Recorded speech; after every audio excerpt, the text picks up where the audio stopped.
Ladies and gentlemen, as we are about to begin, please mute your Zoom meeting. And hello everyone around the world in the multiple different time zones. It is my pleasure to be a moderator today for this seminar. And I am attending it and working at the Center for Safety, Health and Environment of the Chulalongkorn Universities. And on the behalf of CCU, or Center of Safety, Health and Environment of Chulalongkorn University, I would like to extend a very warm welcome to all of you.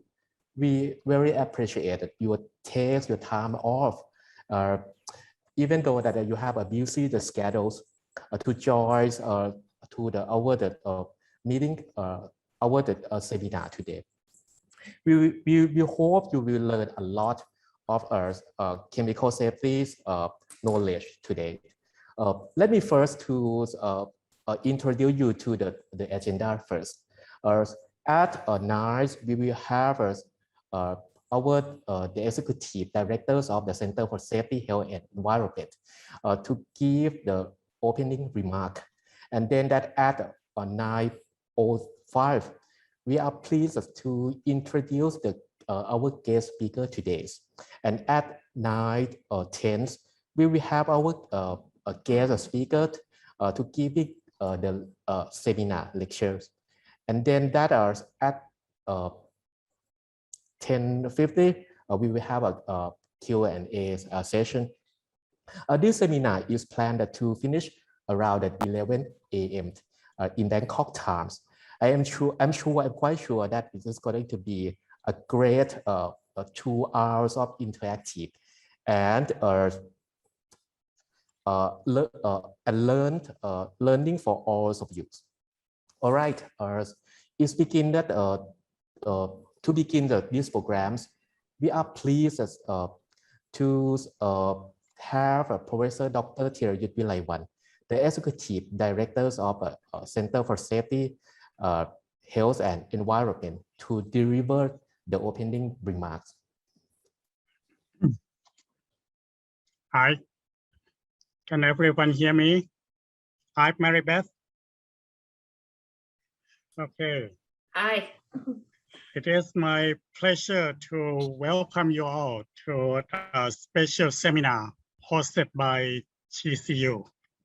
Our mission is to ensure safety in the workplace, and one of our many strategies is to promote safety awareness among our students and personnel. And today, I am honored to have our guest speaker that is an internationally recognized authority, Dr. Maribeth Marquis.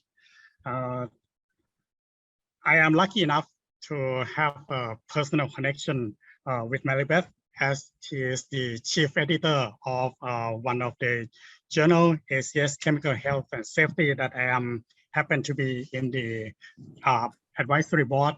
So one day she mentioned about this talk in a board meeting, and I thought this would be a great fit for us. So, well, that's why I invited her. And thanks, Maribeth, for accepting my invitation. And thanks to the pandemic situation that allowed this event to be arranged online without having to travel. Although I would be more happy to welcome you in person. So next time, if you have a chance to come by to this area, please spend some visit in Bangkok. Okay, so without further delay, I declare the opening of this special seminar, and I hand the microphone back to Ong Aat, who will conduct this session. Thank you. Thank you, Professor Dr. Thirayut Vilaiwan, for your wonderful remark. May I take this opportunity to introduce our guest speaker today. Dr. Maribeth Marquis, she earns her PhD in the physical chemistry from the University of Colorado Boulder. And after graduate school, she completes a postdoctoral fellowship funded by the National Science Foundation at the Institutos Brasileiros and Basiloches in Argentina. She have a tremendous experience in the chemical safety fields, such as she was an investigator with the U.S. Chemical Safety Board, USB, the well-known organization that everyone that you know quite well. And currently, Dr. Mary Beth McCarthy, she is a principal member of the technical staff in the global, the chemical and biological, the security group at the San Diego National Laboratories, New Mexico, in the United States. And as well as she is a chief editor-in-chief of ACS journals, Chemical Safety and Health. I think that is time that to let her to take the floors. So that please welcome Dr. Mary Beth McCarthy. Thank you so much. Thank you for that lovely introduction. I'm gonna share my screen and I just need to make sure that should do it. So thank you, everyone. I'm looking forward to talking to you today, and I hope you take the opportunity to send messages in the chat.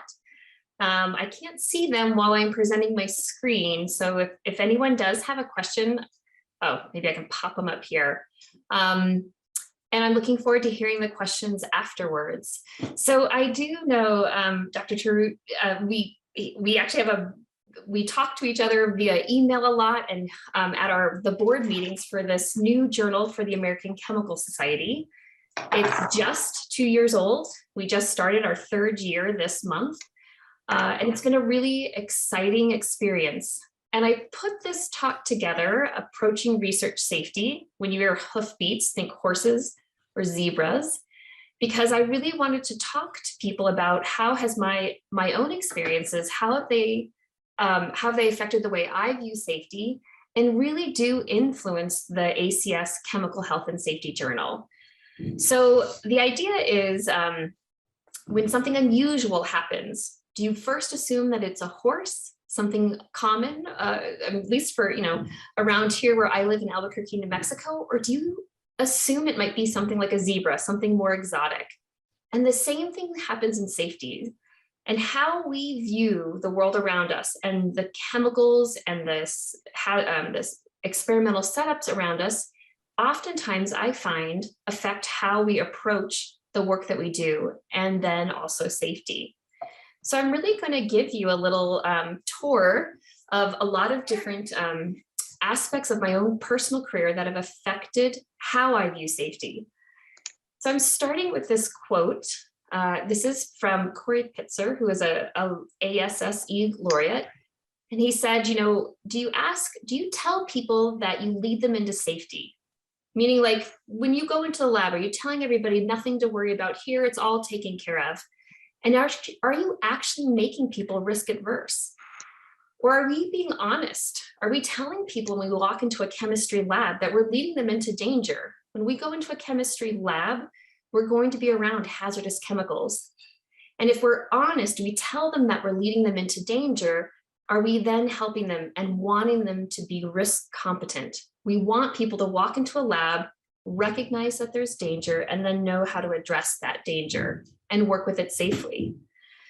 So for me, thank you so much for the introduction. There's a little bit of information, and I just wanted to highlight a couple of pieces there.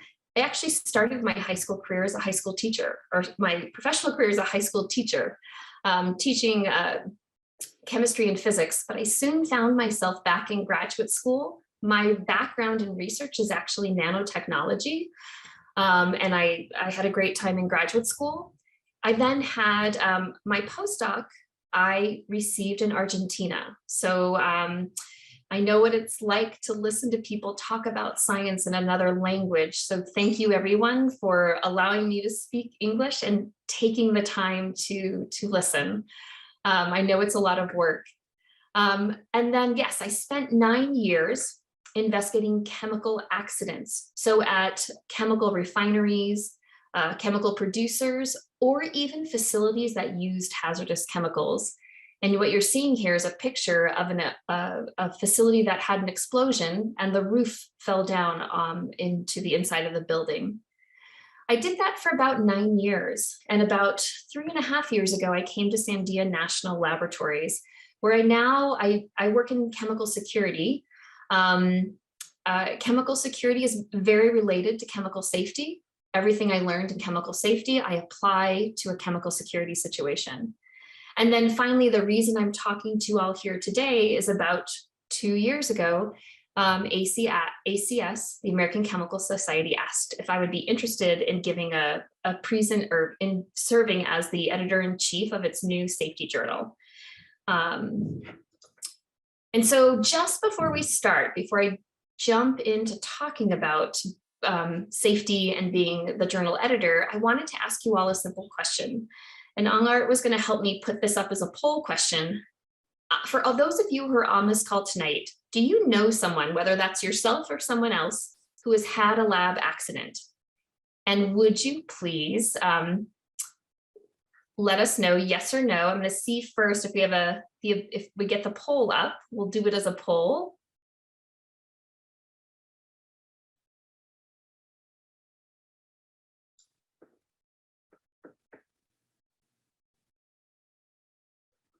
And if not, the poll looks like it's not working. Would you mind typing in the chat box, yes or no, just so I can get a little bit of a feel of how many people we have.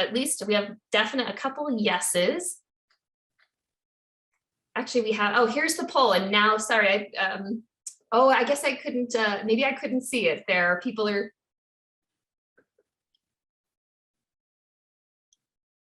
So I have a lot of people. I see a no. I see a lot of people saying yes. And in my experiences, I see more yeses, more A's coming in. I think this is very common. And it's something that I hope that, that the journal is able to help address. So thank you everybody for sharing that. So then we have a lot to talk about in this next hour. Let me get rid of this. I'm going to start with, it's a video of the first accident that I ever investigated when I was part of the US Chemical Safety Board. This occurred in the United States, and it was the result of a natural gas explosion and an ammonia release. There were 4 fatalities at this accident, 67 injuries, and extensive damage, as you're going to see, to the building. And I'll tell you after the video how this starts to influence how the ACS journal looks today on chemical health and safety. The accident at ConAgra Foods' Slim Jim production plant occurred during the installation and commissioning of a new gas-fired industrial water heater manufactured by Energy Systems Analysts, or ESA. Several days prior to the accident, a new steel gas pipe was connected to a natural gas supply pipe located on the roof of the plant. The newly installed gas pipe ran over 120 feet along the roof and then down into a utility room where the new water heater was located. The new gas piping was pressure tested with air to check for leaks, along with the existing supply pipe. No leaks were found. ConAgra employees then used natural gas to purge or remove air from the supply pipe prior to use. Attaching a temporary hose to the supply pipe, ConAgra workers vented the flammable gas directly outdoors. However, they did not purge the air from the new steel pipe leading to the water heater. On the day of the accident, an ESA worker was attempting to remove air from this new piping prior to lighting the heater. But ConAgra did not always require piping to be purged outdoors. The gas supply valve on the roof was opened. Then the ESA worker opened a valve near the water heater, allowing gases to escape through an opening in the pipe. However, he was unable to light the heater and evidently concluded that this was caused by air remaining in the pipe. So he continued venting the pipe intermittently into the utility room over 2.5 hours. But the air had left the pipe, and invisible natural gas began entering the room. No one used combustible gas detectors to monitor the atmosphere. Instead, workers used an unreliable practice.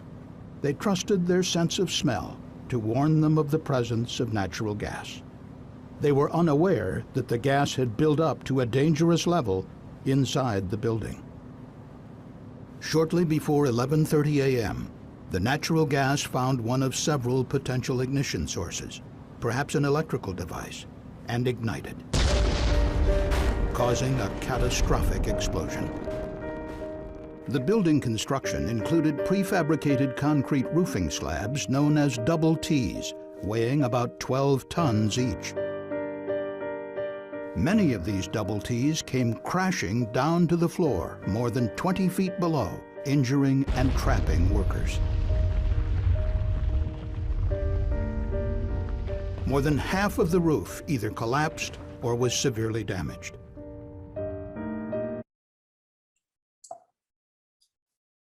I apologize. Let me pick up where it just left off. Included prefabricated.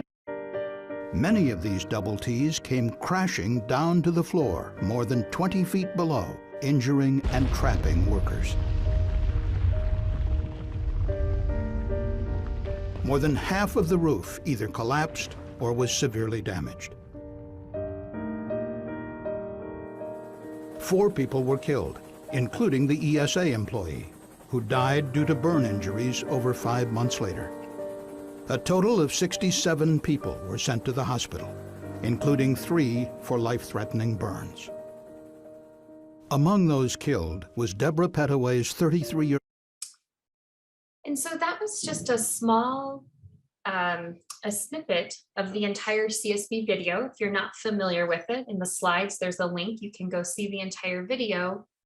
But what I really want to point out for everybody is when you think about, we're talking about horses, so common, safety issues versus an exotic one, natural gas, a flammable gas, reaching an ignition source is very common. It's not something that's exotic that we don't think would ever happen.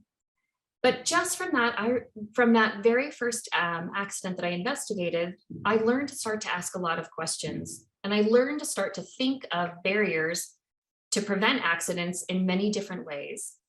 So barriers are intended to prevent or mitigate incidents if they occur. So a barrier is, what is it supposed to do?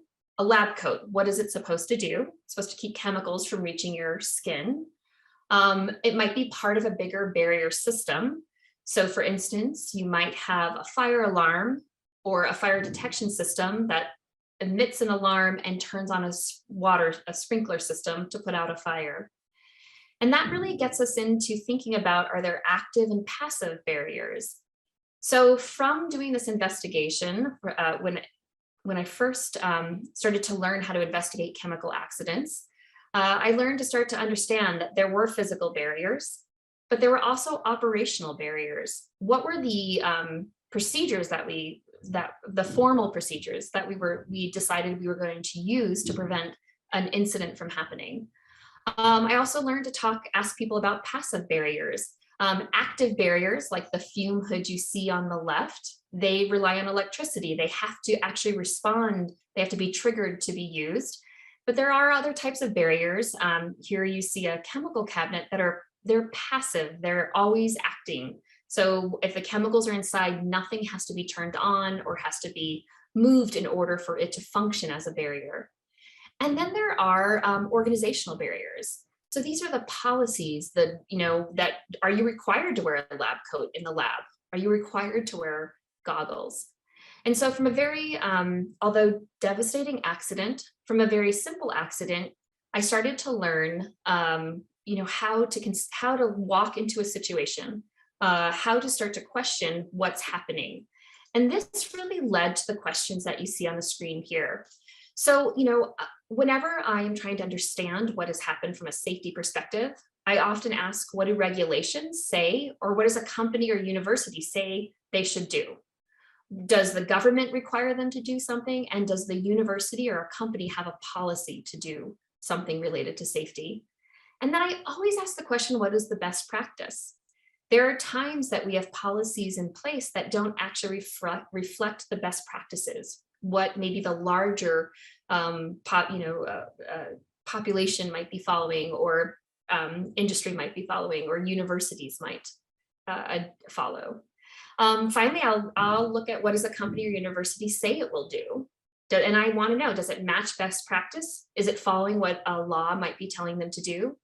And then ultimately, what does the company or university actually do? So these are very simple questions, and it's not uncommon when a paper gets submitted to the journal that if people don't start to describe these types of information, that we actually have conversations with the author and we ask them to go back and include some of this information.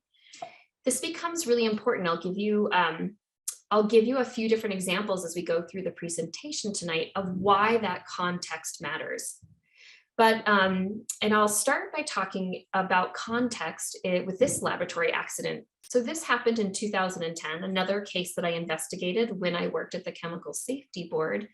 And so this is the Texas Tech University lab explosion. It was a chemical detonated, and it resulted in the graduate student losing 3 fingers, having one of his eyes injured, and burns to his hands and face. So what happened was the graduate student was working synthesizing a new energetic compound, nickel hydrazine perchlorate, and he was used to synthesizing about 50 to 300 milliliters of the compound. But he started to run into a problem. He needed to do all of his analytical tests, but he was having variability between one synthetic process to another. So he made the decision to scale up his reaction. He did this, he didn't tell his professor, and he didn't do a formal risk assessment when he made this decision. So when he did this, he actually decided to synthesize 10 grams of this compound. And you can see pictures of this compound in this picture here.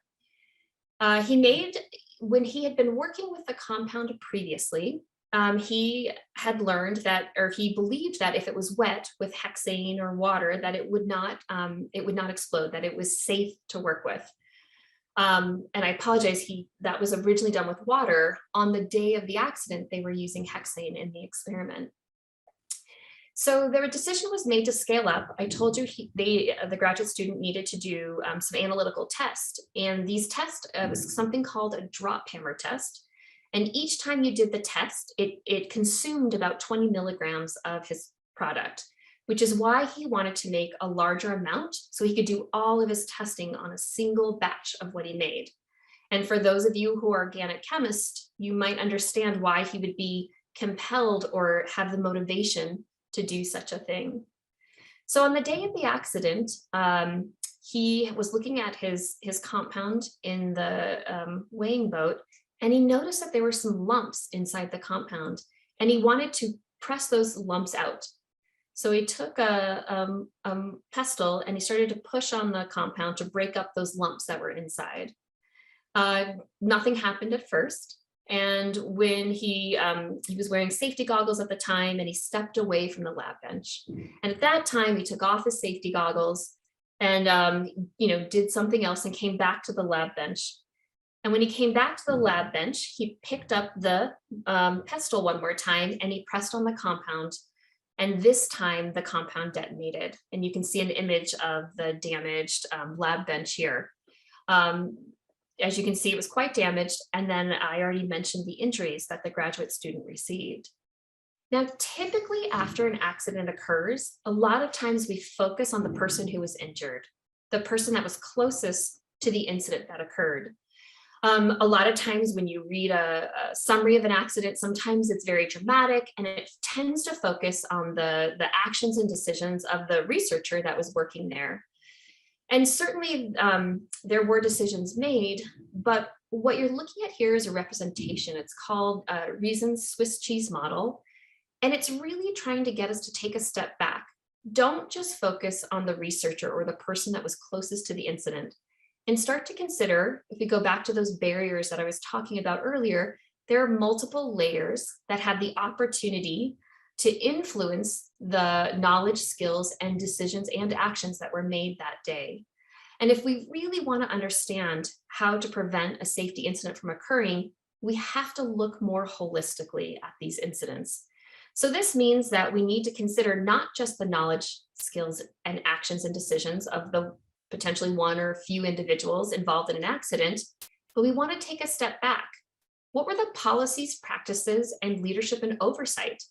Was there a policy for the researcher to do a risk assessment before he scaled up? Was there a policy of how much he was allowed to synthesize of an energetic compound? I can tell you after the situation occurred, there were very strict rules put on how much energetic compound that graduate students at the school were allowed to make. But the question is, if some of these policies, some of the influences and practices were in place beforehand, how might things have been different? But it even goes back from there. The PI and a laboratory can have rules or regulations, but a department and a university can also have requirements.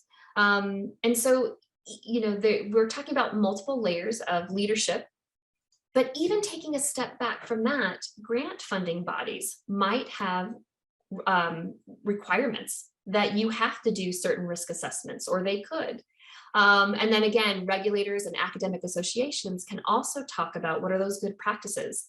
So even though we tend to focus at the end of the incident of what we're looking at here, there's all these different layers that have the opportunity to affect how we do our work. And when we talk about barriers, and when we were starting first about active barriers and passive barriers and organizational barriers and physical barriers, there is no perfect barrier. Any piece of equipment can fail. Any person, maybe they're tired one day and they forget to do something in a procedure. A policy can be stated and somebody, for whatever reason, doesn't follow it or doesn't know about it. And so when we think about barriers, this is supposed to represent Swiss cheese that has holes in it. When those barriers line up, when every single layer has a hole in it and they line up, that's when we have the opportunity for an accident to occur.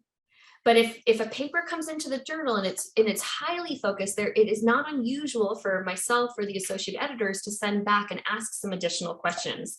And I'll give you an example of one that happened recently, a paper that's just recently published. So if you look at this photo, you might recognize what it is. Anyone want to make a guess in the chat? Do you guys recognize what has been destroyed by an explosion here, or fire and explosion here in the image? See if we have any good guesses of what this was. That's right, it was a balance. This is a weighing station. And you might look at this and think to yourself, well, why would somebody be weighing, and this is a covered box, but it's not a fume hood. It's not, it's not normally where you might expect to be working with a hazardous chemical that had the potential to have an extreme exothermic decomposition. So this is an excerpt from the paper, and I've linked it here in the slides. You can go read it afterwards. And there's a sentence here that says the mixture was sitting inside of a ventilated weighing station, which is frequently used to weigh out volatile or differous, so amines that smell really bad. And we saw this sentence in the original draft of the paper that came through, and my associate editor sent an email back to the author.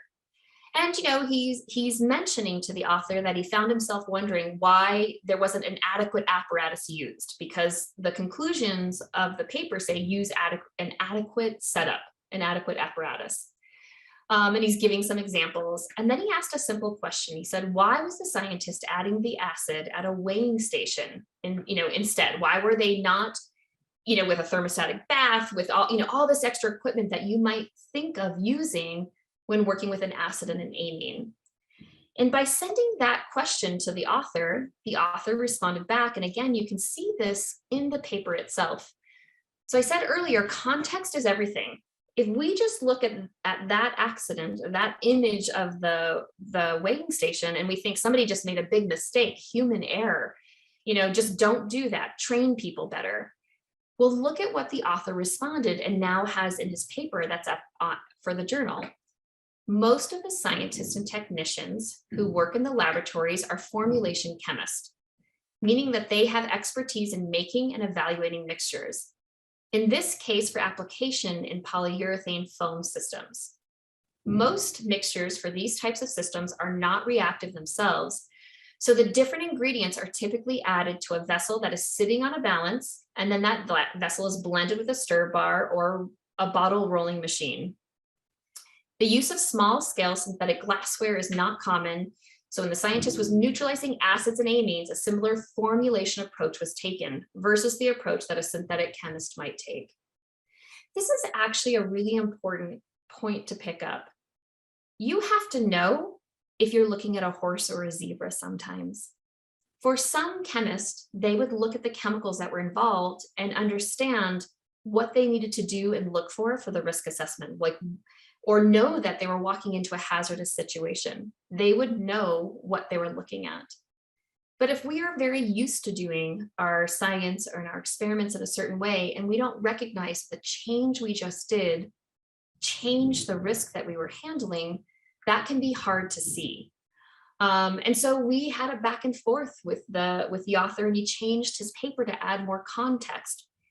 I think it would be a shame if you read a paper about a safety incident and walk away and just think, well, that was silly. Why did they do that? Because people always have a reason for what they do. And at the time that it happens, it makes sense. And throughout my 9 years of doing an investigation of chemical accidents, that was always the case. And it's an understanding why did they do something that you can start to understand what do you need to change? What policy, what procedure, what expertise do you need to change in order to prevent a similar incident from happening again? So now I'm going to show you a clip. This is not a chemical laboratory. It involves chemicals, but it's probably the only true, I would say, zebra in 9 years of doing accident investigations. It's one of the only exotic causes to an accident that I ever saw. Most of the time, the causes of an accident were very simple. There were well-known conditions or chemicals that were being used, and for whatever reason, the situation occurred where people didn't realize they were putting themselves in that hazardous moment where you could have an ignition source or an explosion occur. The Macondo blowout explosion, which was the largest and worst oil spill in US history, it resulted in 4 fatalities, 17 people being airlifted with critical physical injuries, and many others injured. This happened April 20th, I should say 2010. A long time ago now. But I want to talk about, since this to me is a zebra, I'm going to then talk about what do I think it takes for those exotic accidents. What is one of the most important aspects that we can do to prevent that kind of incident from occurring? So I'm going to show you a few clips so you can understand what happened at the Macondo well blowout on the Deepwater Horizon. 2010, a kick occurred in the Macondo well. Oil and gas entered the well bore undetected, eventually passing above the blowout preventer and traveling quickly up the riser toward the Deepwater Horizon and the 126 people on board. Just after 9:40 p.m., drilling mud, forced upwards by the rising oil and gas, suddenly blew out onto the rig. Crew members responded by closing the upper annular preventer in the BOP. However, this did not seal the well as intended, and flammable oil and gas continued to flow into the riser toward the rig. Next, the crew closed a pipe ram. This successfully closed the annular space and sealed the well. But tragically, this proved to be only a temporary fix. Oil and gas that were already above the pipe ram continued to flow inexorably toward the Deepwater Horizon. As the oil and gas escaped the riser onto the rig, the pressure dropped in the annular space above the pipe ram. But at the same time, the pressure in the drill pipe climbed substantially. The drill pipe was closed at the top, but oil and gas continued to flow in from the reservoir below. After extensive analysis, the CSB concluded that this large difference in pressure likely caused the drill pipe to buckle, essentially bending the pipe off-center inside the blowout preventer. The buckling pushed sections of the drill pipe outside of the reach of the blind shear ram blades. This would eventually prove to be catastrophic. At approximately 9:49 p.m., the flammable hydrocarbons found an ignition source, and the first explosions shook the Deepwater horizon. With the drill pipe buckled, the explosion and subsequent loss of electrical and hydraulic power from the rig likely activated an automated system on the blowout preventer known as the AMF Deadman, which closes the blind shear ram and cuts the drill pipe. This emergency system is designed to activate when electric power, hydraulic pressure, and communications from the rig have been lost. The AMF. So I'm going to stop there. You can watch the full video. I put the link for the CSV. But the point that I want to make is when you see that image of the drill pipe bending, this is a very heavy walled pipe.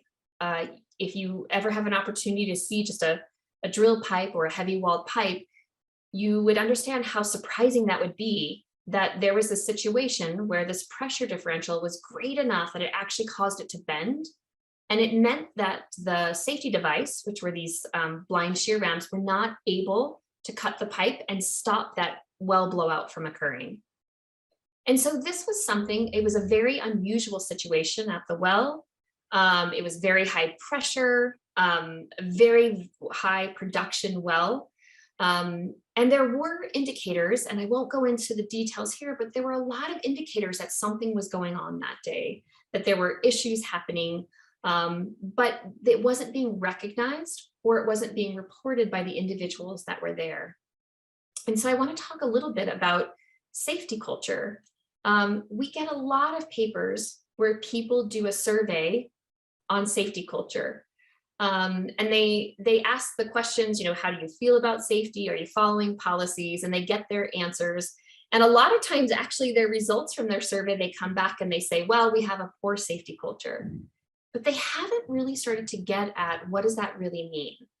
And here's why that's important. That the Deepwater Horizon incident, Transocean, who was the owner of that oil rig, they had recently done a safety culture survey. And they found out, according to the survey, they had a great safety culture.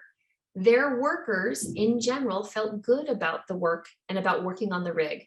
They felt that people had a safe, attitude or a good attitude towards safety, and that they were doing what they needed to do.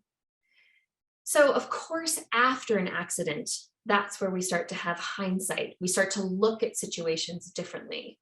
But with safety culture, even in your own universities, you can actually take a look at that in a way that might be different than what you're doing now, particularly for anyone who might be considering putting out a survey. So this is an image, it's an iceberg. It comes from Eggert Sheem.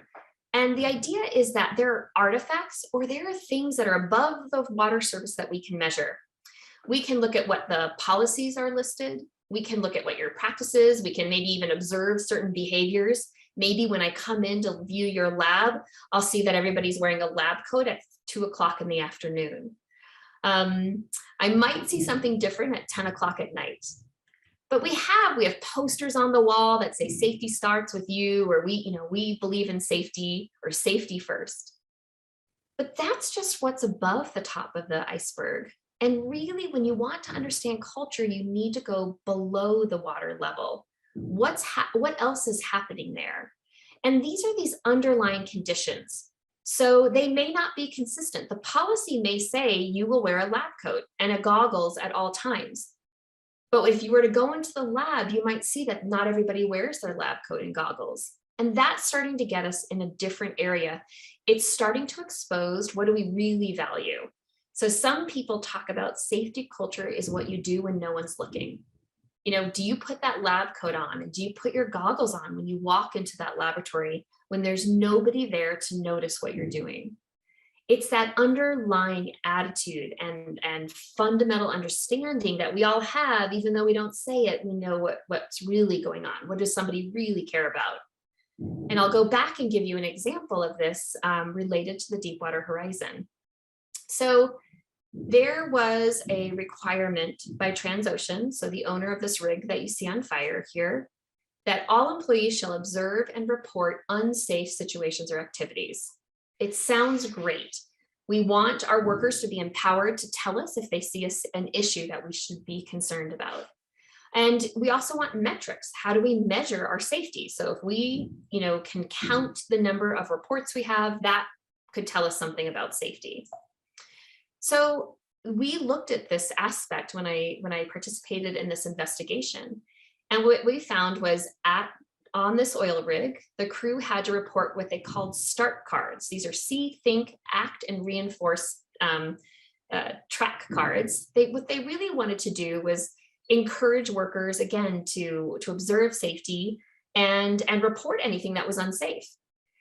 So that's what the above part, this is the iceberg above the water level. Yep, we are telling you we value that you observe safety. But here's what was underneath. Here's what the workers really felt about those cards. They believed that there was a focus by management on quantity, not quality. So they would, because they thought they just had to turn in more, they might note things that weren't really important. I found something had been dropped on the ground. They just found little things that didn't really matter, not stuff of great consequence. But they also felt that these cards were not really being used to support safety. So one person said, people tried to not rat people out. So that means tried to not tell on people. Like you wanted to be helpful, but some of the higher ups, some of the managers in the office, they wanted to weed out problems, which means they wanted to fire people. They just wanted to get rid of people. And if somebody would turn in a START card on somebody, that would give them reason to get rid of them. And so somebody said, look, I've seen guys get fired because somebody wrote a bad START card about them. So if the idea, again, above the waterline was tell us what you see, we want to encourage safety, we're gonna make this a safe environment, but everybody feels that this main metric, this main measurement that they're using is actually not something that they trust, what does that really do for what safety is? And how does that influence everything they do? If they start to feel uncomfortable about something happening on the rig, do they tell somebody or do they keep it to themselves? Do they feel safe? And do they feel valued to share their feelings? So let me give you an example of another organization that had a similar policy. Employees shall observe and report unsafe situations and activities. And this comes from a paper. I've linked it down here. You can go look it up. And it's really, I thought this was a very interesting report. So initially, when you read the paper, what the author said is workers were against forced reporting. They did not want to be forced to report. But the attitudes changed when the workers realized if they made a report of an unsafe tool, a broken tool, or work equipment that wasn't working safely, that maybe they were worn out or something was going wrong, management came back and repaired and replaced that equipment. So at first the workers were like, I don't want to do this. And then they're like, wait a minute, you're listening to me. And so if you look at the number of reports, so that's this orange line, initially the number of reports went up and up and up. And you might think that if you were just looking above the iceberg at what's above the water, you might say to yourself, wait a minute, that's bad because they're having a lot of safety reports. But look, this LTIR is lost time. These are actually an indication of the number of incidents that are occurring. And as the number of reports went up, the number of incidents actually went down. And this is because people learned that if they reported a potential safety problem, somebody would take care of it. And then the assumption is then that prevented a safety incident from ever occurring. So it was a little bit opposite, and it had a different response with the workers. And so if you start to think about what's underneath of that iceberg again, what's happening underneath of here? How do people really feel? How do they feel differently? How is this safety culture different than this safety culture? Even though both companies had the same policy, it looks different. That underneath of what are their shared attitudes and their understandings and their assumptions. Someone's going to take care of me versus they don't really care about safety. It really affects how it's going. So as we get more papers at the journal, when people send in just surveys, I oftentimes push them back and say, what else can you tell me? Because it's not just about what you report up here, you have to understand. And there's a great paper from a Brazilian scientist who did that. He conducted a survey, and then he went and interviewed people and he found out the why. Why was this occurring? What was that context? And so you'll see that in some of the safety culture papers that we publish. Or if you submit a paper, you're also going to see that you have that interaction, because I've asked the associate editors, we're still trying to create that norm. How is it we talk about safety for ACS? And so, again, I go back to the zebra and horses metaphor. And the reason I think this is important is because I want us to normalize talking about a very common safety incident. So fluoride exposure, hydrofluoric acid, its hazards are well known, but what are the conditions in this particular paper that's linked here? There was some unusual conditions that led to an exposure. So it's not really exotic. What if it's a zebra? What if you have some explosion that the Texas Tech accident I gave you, that was a new compound. Nobody knew how energetic that compound was going to be. And so whether it's a zebra or a horse, whether it seems like a big incident or a small incident, we don't have to let somebody die, and we don't have to let somebody get seriously injured to learn from what occurred. The weighing station accident, nobody was injured. Luckily, it was just equipment that was harmed. But that scientist took the time to write up the lesson learned, to publish it, so that other scientists like yourselves could read about it and hopefully prevent that kind of incident from occurring. So I've linked several case studies here on this slide that you can go back and read. I'll tell you this TATP formation one with 2-propanol, very interesting read. But so is the near miss involving red phosphorus. It's a very highly read paper. And this one, chronic lung impact on a laboratory worker exposed to chloramines and cyanogen chloride. This was a slow exposure, so it's not even an immediate incident that occurred. And the journal, we are happy to accept case studies, and we're happy to have you read them. This month, the issue of the journal that was published is free to read. So any of you can go online. I have the link. I'll share with you the link, but you can go online and read all the papers from this month for free. And we saved a lot of case studies for this issue so that our case studies would be free to read, so people could look at those, and those will be free to read for the next year. So this has also affected what I do, because it's really affected who is on the board for the journal, and who do I look towards for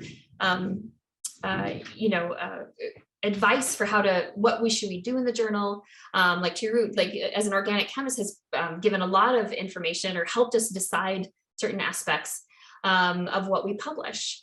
So right now, again, you'll see them in this month's issue. We are publishing peer-reviewed papers that describe methodologies or reviews.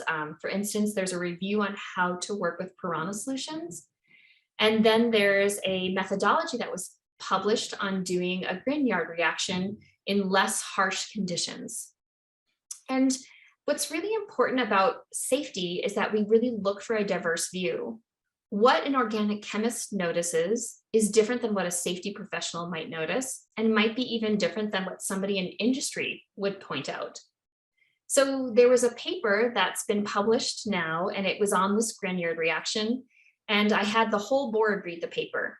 And I got back some of these different comments, and they're kind of interesting to see. So someone said, can we place the structure of the acid, since it was already mentioned in the paper? So this is somebody looking at this incident from a very technical standpoint. There was another comment, given the presence of metal ions that can drive release of flammable gas, I anticipate the gas being released should be oxygen and thus should not be regarded as flammable. Again, another very technical comment about a paper. But then we then look at this comment. It is unclear when we pull protocols from the internet what other policies may exist that may further support a procedure, for example, a quantity limit.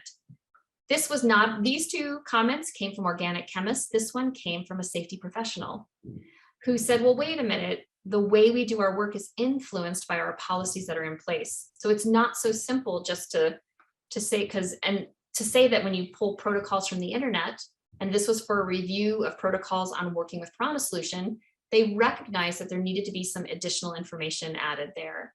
And then we have another EHS professional said, well, this paper would be very useful for me as an EHS professional being asked to review work by somebody else with those reagents. And finally, we had somebody from industry that's on our board said, I know of a research group in the pharma company that used something like near 2 metric tons of piranha mixture for an oxidation reaction. And so I put all of these perspectives up here to hopefully encourage you to look for different points of view. When you're doing a risk assessment or you're trying to understand something that you're working on, you might want to talk to multiple people. And when you submit a paper to our journal, we look for a variety of reviewers. We don't always look for an organic synthetic chemist to review the paper.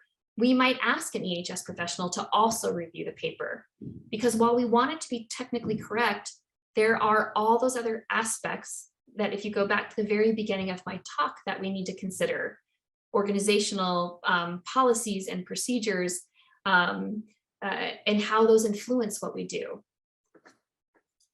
So now I'd like to talk a little bit about something more personal. And I think really one of the parts of my life experiences that led me to be here in front of you all today. So this is a Facebook post. I don't know how many of you do social media. I actually do not, but a friend of mine saw this Facebook post, and I think it was from 2011. I'd have to go back and look at the date. And so there's this gentleman here, and he says, well, that explains the horrible accident, the horrible traffic. Thank goodness I was on a bike. And he's referring to a news article about a minor explosion in a chemical laboratory in San Francisco. And I don't know why they say minor, because 2 people were injured in this minor laboratory explosion, but that's how it was described. And so the person responding to his post says, well, thank goodness you don't work at Amgen. And then the person says, that description sounds like when that Mary Beth girl blew herself up in grad school. And I'm that Mary Beth girl that they're talking about in this Facebook post. He says exactly what I was thinking: mix organic solvent with oxidizing agent, go boom. Now, here's the thing. This was posted, let me look. I'm going to go to the next slide. I think that was posted in 2010 or 11. I think that was posted 10 years after the accident I'm about to tell you about. And so as we come closer towards the end of my talk, what I want you to know is whether it's a horse accident, whether it's a common chemistry laboratory accident that might occur to you, or something very exotic, if it happens to you, you don't care, because you're being injured and it doesn't matter to you at that time, was it exotic or not. And so years ago, I decided I would start to talk about my own laboratory accident. And I went back to the hospital that I was seen at and pulled my medical records. And so let me tell you a little bit about this story. I was working on it over a weekend, so there weren't very many people in the lab. I was in my first year of graduate school, so the first summer after I started, and I was working in the laboratory, and I had a waste bottle of chemicals. And I was pouring some acid into the waste bottle, and I was done with my experiment. So I did the same thing as the graduate student at Texas Tech University. I took off my safety glasses because I was done. And I walked away to do something on the lab bench, and I came back and I started to pick up the bottle because I was going to had the cap on it, and I was going to put it underneath the cabinet. And as I started to do that, the bottle exploded. There was probably some residual organic solvent in the bottle that I didn't realize was there. I had been doing this experiment for a while, so it wasn't something new, putting my waste in the bottle and then storing it underneath. When it happened, you probably all think to yourself, well, what do we do when there's an explosion and you're injured and you have chemicals all over you? What you're supposed to do is run to the safety shower. And I will tell you, if this ever happens to you, you might do what I did. And I ran right past the safety shower into the hallway and just yelled for help. In that moment, even though I had been trained to go to a safety shower, even though there was an eye wash station right there, I didn't use it. I wasn't thinking soundly and just didn't remember to go do that. I was very lucky. There was a professor nearby who came out of his office, and he pushed me back in the lab and under the safety shower. And so then they call the fire department and the ambulance and everything. And I had to go outside, and the fire department had a procedure to decontaminate the person. And so at this point, I have nitric acid was on my skin. I was bleeding, and they wanted to set up a little safety shower, like a little shower, so that I could take hold a curtain up so they could take my clothing off. And at some point I said, I got to get the clothing off right now, because it was starting to burn my skin, which is what nitric acid does when it sits on your skin for a while. Eventually they got it off, and I asked them to hold the curtain up higher, because everybody was outside now watching what was happening. And they're trying to scrub my skin to decontaminate me. And it's blood. Oh, it's terrible, right? And, they take me to the hospital. And here's the medical records from when they took me to the hospital. So they say that there was an elbow laceration and a left side laceration from the exploding glass container. I have the scars still to show it. They talk about this 26-year-old graduate student, was working in the laboratory cleaning chemicals when ethanol and nitric acid that were in this sealed bottle exploded. And, I had no facial trauma. I did actually have some burns. It felt like facial trauma, but it wasn't bad. They had put an IV in me, but they also then needed to examine a little bit more closely. There were multiple 5 to 9 millimeter little spots. And then there was a 5-inch diameter area on my abdomen on the left side. And they were concerned that the glass might have gone in far enough to affect one of my organs. So I had to have, I don't remember if it was an MRI or some kind of scan to make sure that there was no glass deep enough that was going to require surgery. I was lucky there wasn't. And then they also had to make sure my elbow hadn't been fractured, because it had been hit very hard. It wasn't fractured, but I did have nerve damage, and it was very painful for a year. And so, I point these out, and I'm going to go back to the Facebook post, because again, this happened about 10 years after that accident occurred. It doesn't feel good if you're the person who has an accident. If we go back to one of those very beginning slides, we tend to focus on the person that had the injury, and we tend to want to talk about the mistakes that person made. And I certainly made mistakes that day. I have the scars to show for the rest of my life. But now, as I'm older and I've had this opportunity to look at accidents throughout the chemical industries, there's a lot more that plays in it as well.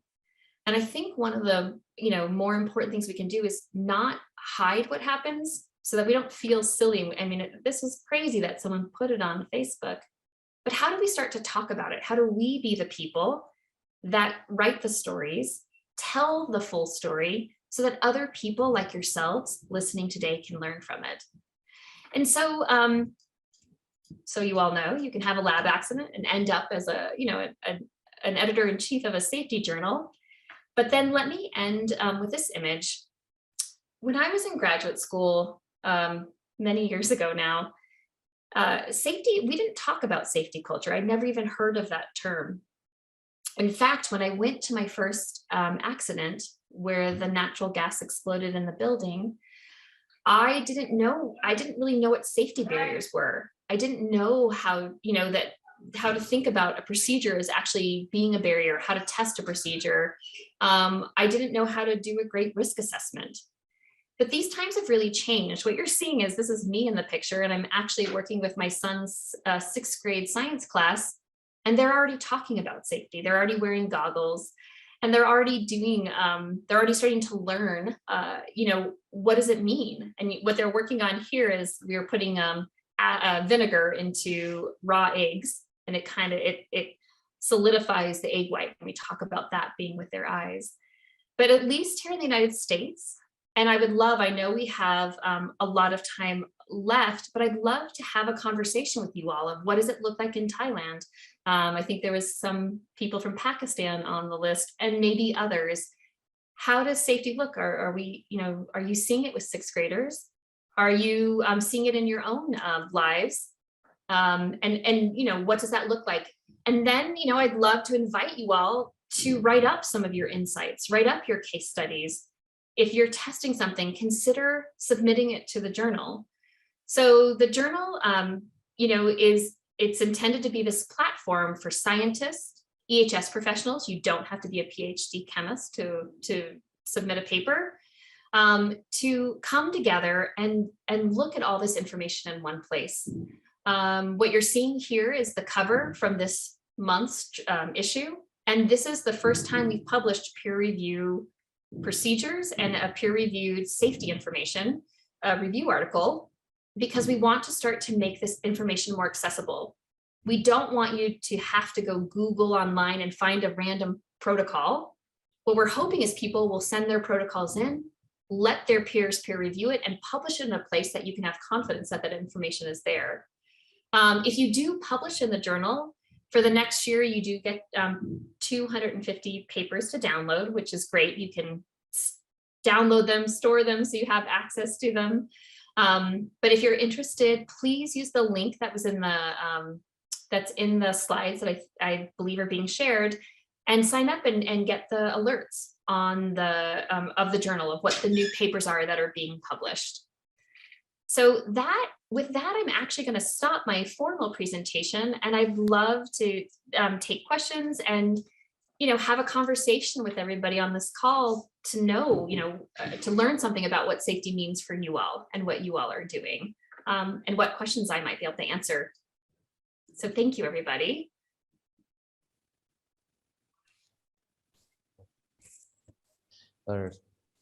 Thank you very much, Dr. Mary Beth McKay, for your interesting talks.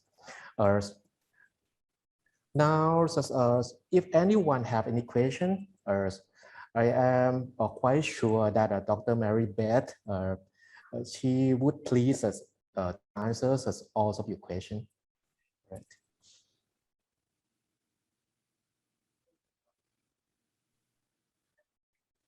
You can also type the question in the chat and we will read it for you. Or student can type in Thai and we translate it for you. That's good. All right, maybe that I'm first. I would like to share the story about when I was a kid. I didn't attend or to have some chemistry class before, just only that 5 or 6 years old. And then that at that time that my parents just brought a balloon that it has a hydrogen that inside that the balloon. And for some reason, at that time that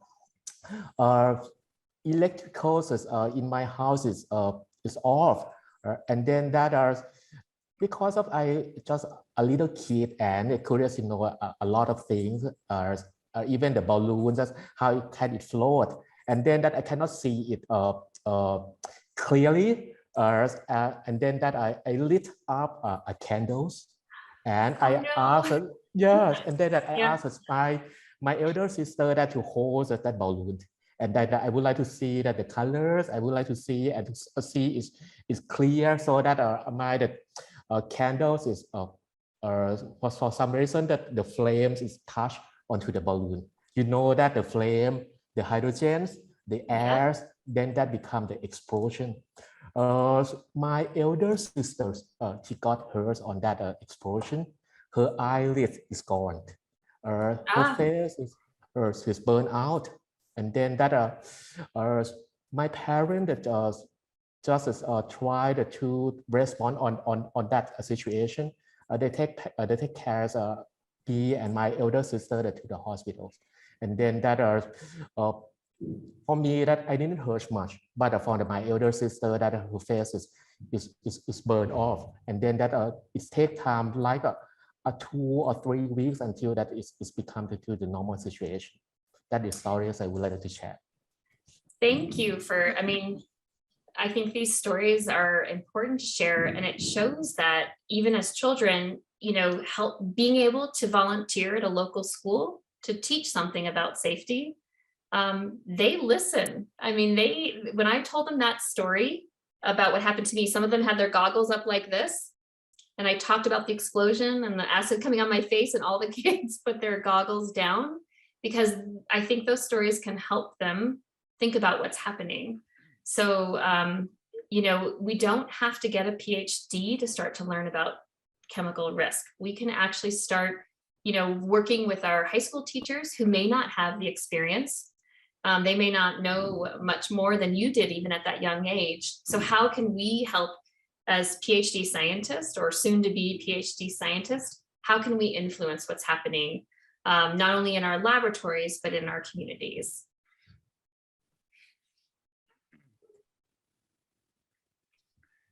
Hi, Mary Beth.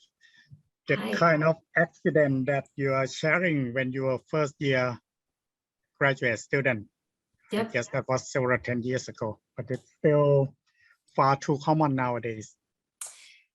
According to is. our records, Yep. accident due to mixing nitric acid and organic compounds in a waste bottle happen like many times a year at this university until now.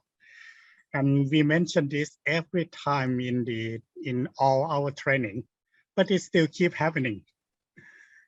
So I don't know what to do. Do So you have it's any comments? interesting. One thing, you'll have to tell me if you use this, there are self-venting caps. So part of the reason that incident occurred is the pressure built up. It was the pressure that burst the bottle. So after, if I remember correctly, after my accident, they started buying the self-venting caps, because I assume you guys use the empty chemical bottles, then refill them with the waste. Yes, exactly. Yeah, does that make sense, right? But you can buy venting caps so that it closes the bottle, but it allows, if pressure builds up, it allows the pressure to release.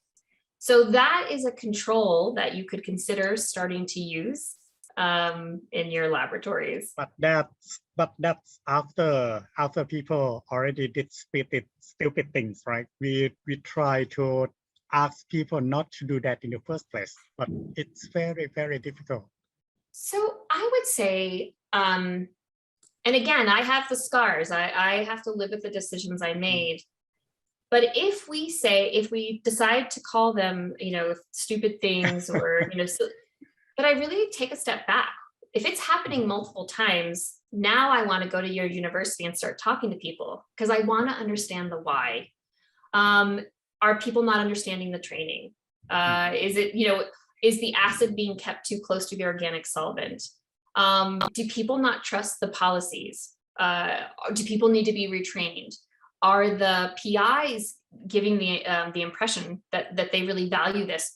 Or are people feeling rushed through their experiments? These are all questions that I would ask, because the reality is, if your student were to get hurt or injured, it can have an effect on your whole university, your reputation. Other people may not think it's a safe place and not want to come.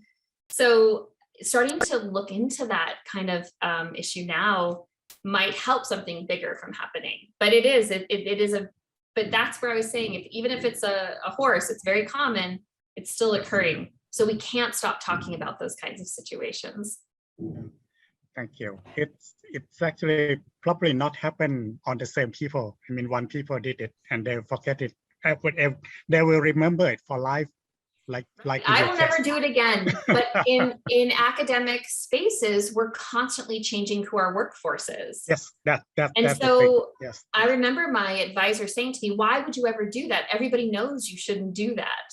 And I had learned about it from a postdoc who, you know, I don't know where he learned about it, but even though my advisor knew that what I was doing, and it just the way that it happened, you know, he might have been very aware of that potential. I was learning it from another older student, and I had looked up the hazards. I can show you, I have lab notebooks where I was writing down what the hazards were, but I hadn't anticipated that in the waste bottle. There wasn't supposed to be organic solvent in there. And so I just hadn't anticipated what was going to happen. And it did. And I am an intelligent person who cares deeply about myself, about safety. I was a cautious graduate student. Sorry for saying about stupid things. No. Well, But I want to challenge that. I want to change the way we talk about those things because it can happen to somebody like me, which means it can happen to somebody like all of you on this call. Okay, thank you. You're welcome. So we have a written comment. In most laboratories, most students may share materials in the laboratory. One may take by that HCl and sulfuric acid and others. Is it possibly washed properly? To use it for each reagent, we must use a different equipment like a pipette. The same for solid spatula and solid reagents. That could be true. So if you're not aware of what exactly that previous piece of equipment was used for, you might want to clean it so you don't inadvertently mix two chemicals that you didn't mean. If you are working with a very sensitive compound, sometimes only a small amount would be what is necessary to cause an explosion.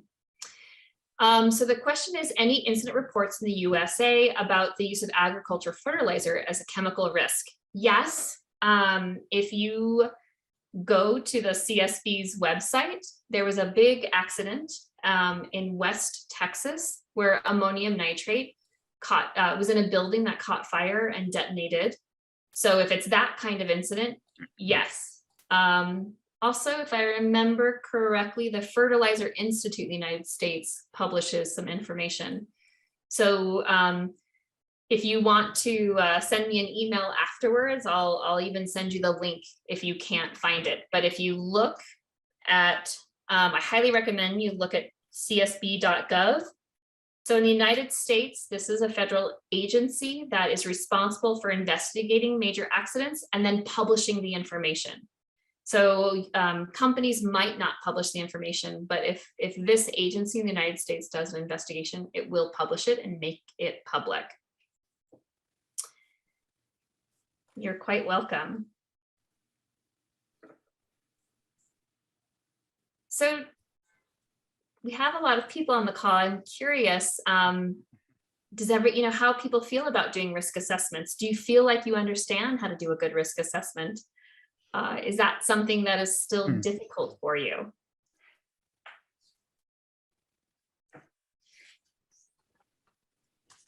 Well, anyone want to share about this? The risk assessment things. I think many people do it well because they are asked to do, but they don't really understand what is the real risk. I think risk assessments are difficult because there's a phrase we say in English, they're not black and white, they're gray. And what we mean by that is it can be, I'm trying to, my family's, sorry about that. It can be difficult to understand, how to do a good risk assessment and who do you ask and when have you done enough? And so I think if you do a literature search and go and look for papers like the case studies that I showed, that would at least give you a starting point. Go see what's happened before, and can you reduce the risk of that from occurring? So I recommend you look at the website, not just only of my journal, but other journals publish safety information as well sometimes. Yeah, but you need to identify the hazard first, but many people do not know whether this is a hazard. They just read the danger of the chemicals from the SES. But that's true. So if you look at that paper, there's the very first one I linked on the hydrofluoric acid exposure. They actually talk about the SDSs a little bit in there. Sometimes the safety data sheets are difficult to understand. And if they are, you can call the manufacturers of the gloves or of the chemicals and ask for some additional information about the right PPE to wear. Or I have reached out to other scientists just who are doing similar research and sent people emails and asked them. I find people are very happy to help share information with you because they want people to be safe. And particularly if you see somebody writing a case study up, I would, I'd try sending them an email and I wouldn't be surprised if they respond to you. Yeah, and one thing about SES that it doesn't tell you about the scale and the exact condition that might cause hazard. right? They only say about the intrinsic properties of the chemicals. They do. And for SDSs, you have to remember that those are legal documents. Those are what the company has to produce. So, they're going to put the information they need to put on there, but they're not going to tell you exactly what to do because they don't know the conditions in your laboratory, and they don't want you to use the chemical or use the wrong gloves, for instance, and then potentially pass blame to them. And so, but they also don't know everything that's happening in the situation that you're going to use. But there is the opportunity to call someone, and reach out and see if you can get additional information. On one of the SDSs, it actually says consult a professional. That was the recommendation, was to consult a professional. Yes. Somebody else added to the chat, sometimes it happens when everyone in the lab acts like they don't care much about the safety. That just makes the newcomer just careless about the safety too. Yeah, we have a lot of influence to people, whether or not we think about it. We may not be consciously doing something, but our actions, that goes back to that iceberg image that I had on the screen. I tell you to do one thing, but do I do something different? Do I, as a PI, do I tell you to put on your lab jacket, but I don't wear it, your lab coat? So to make it better, I think everyone in the lab should turn to care more about safety and to make everyone else feel alert. Maybe more frequent training to make sure that everyone knows about the hazard. Training does help, but so does talking about it. Maybe it's not just training, maybe it's pulling a paper on a lab accident that occurred and having a conversation about it, reminding people that it really is happening. And people who are writing about it are putting in their lessons learned. There might be information there as well. So I think it's how do we make safety not just something we do and we have to do the training? How do we incorporate it into our everyday lives? And again, that goes back to that iceberg image. What are we doing when no one's watching? And that's really starting to get at what's that underlying culture that's really influencing how we work.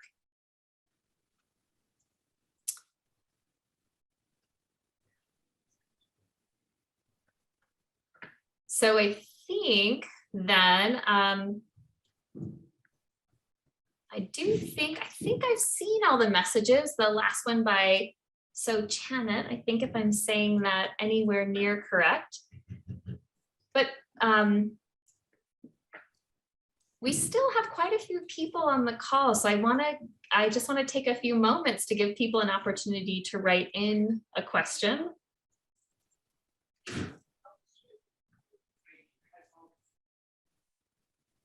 Or ask a question if you want to turn your camera on and ask.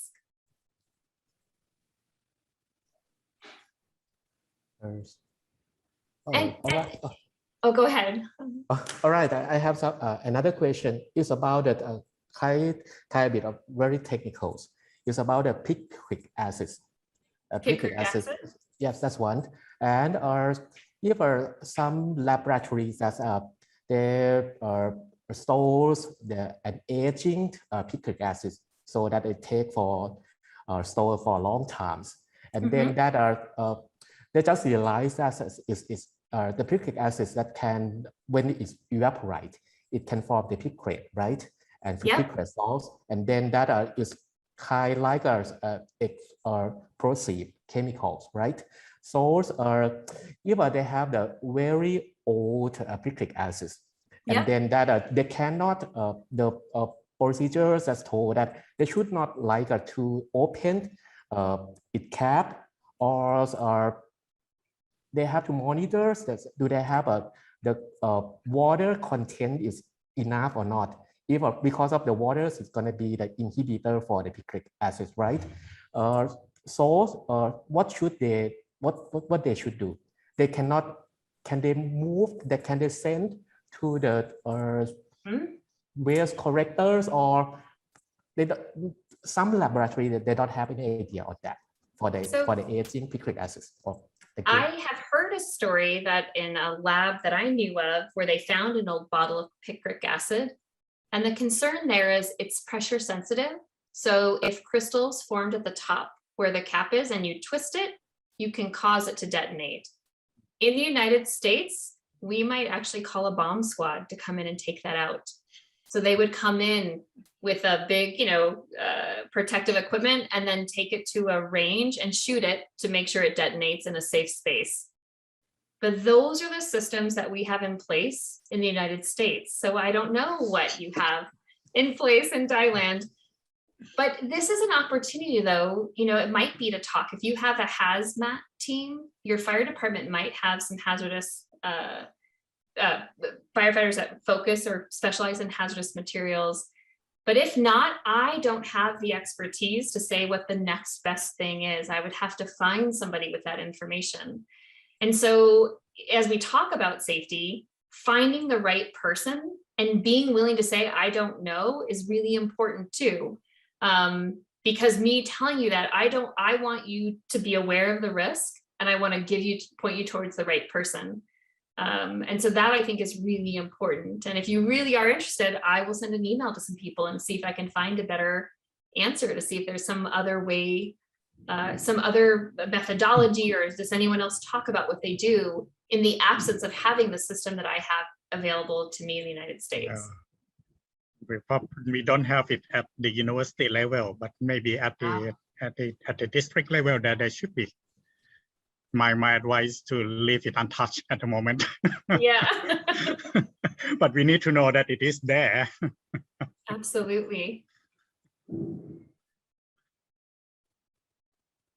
Well, I am happy to stay on and take some other questions, but also if you heard what you needed to, No, we and you don't want to go keep you. read We don't want to keep you too late. Yeah. It's kind of 9 o'clock, 8 o'clock now in the US. It is late. It is late. Okay, and my it's son, a I can bit hear late. him out there, but Right.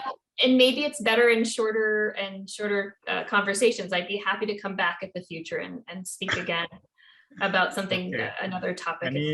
Any more questions from the audience? Yes, there is. Can you advise on how to encourage people to report an incident report, especially a near miss? So this is when we talk about culture, here's what's really important. You can't use that as a punitive, meaning you can't then punish somebody. Let's say they make a wrong choice. You can't, if someone's going to report it, you can't then punish them and use them as a bad example.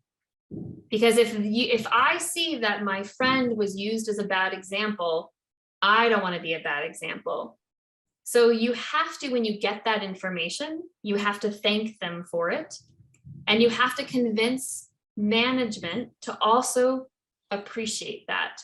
Because that's how we start to change. That's how, when I showed that image of people reporting more incidents, the actual increase of reports decreased what was occurring. But that really comes from how do we, when we're in charge, how do we respond to that? And how do we, do we talk about it? Do we have, bring people together to first thank them for putting themselves out there? It's not comfortable to talk about my own lab accident. It's hard to talk about it, but I really want to, because I want, to people to talk about other issues that are going on. But that, you have to find people who have influence and who are in charge to make that okay. And the most important thing is you can't use it to punish somebody. So that's my best advice. If there are any other questions, again, I'm happy to stay on. Angart has an evaluation he wants you all to fill out about how you felt about the workshop. I hope you enjoyed it. I think there's so no one that have any questions on your seminar. Thank you very much for your valuable contribution at the Chulalongkorn University and for the audience here.